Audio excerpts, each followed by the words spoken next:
mabuhay. Yan, maraming salamat naman po sa Panginoon. Kasama-sama na naman po tayo. Naway safe po ang lahat. Nakatanggap po ng balita na nanggaling po sa isang pinsan ko na talagang sobrang close po sa akin. Ito po yung balita na mapapaisip po talaga ako talaga na umuwi po agad ng Pilipinas. Yung mga ganito pong mga balita. Tara, samahan po ninyo ako at pakikita ko po yung usapan po namin ng pinsan ko. Pero hindi ko po pakikita yung pangalan po niya. Samahan po ninyo ako.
Ayan, o di ba?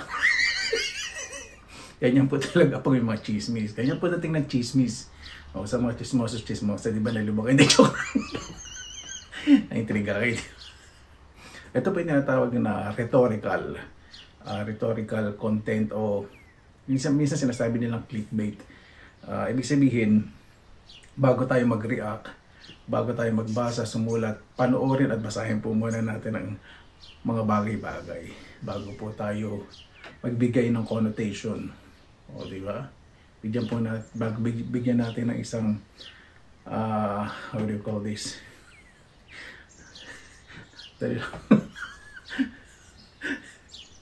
Hindi, na-miss lang po talaga ako ng pizza. Hindi naman po siya nag-message kapag birthday. Medyo nagpaparamdam lang.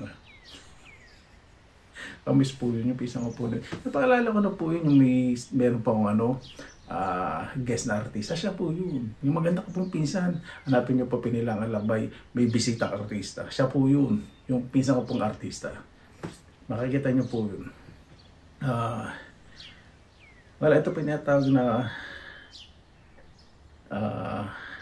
awareness. Ginawang awareness. Sabihin, kapag nakita tayo ng mga news, headlines, lahat-lahat, basahin, panoorin bago po tayo mag-comment. O, diba? Kasi di ba yung mga Marites, Marisol, ayun yung mga tipong pag minabasa, agad, kung ano na pumapasok sa isip. May mga negative, mostly negative ang iniisip. Bakit ganun? Ano panoorin muna sa magbasa? Para hindi mapahiya. Yun lang po. Basta mag-ingat po tayo sa lahat ng bagay, sa pagsulat po sa social media. Dahil sa panahon po ngayon, hindi po lahat ng babasa na napapanood po natin na ito. Magsaliksik po tayo. Tapusin po natin yung mga artikulo at mga videos na ating napapanood. Diba? Paano po? Maraming salamat na po sa inyong oras dahil sa Pinilang Alabay. Basta lagi po tayong positive vibes, good vibes. God bless. Ingat po lagi. Magandang araw. Laka lang.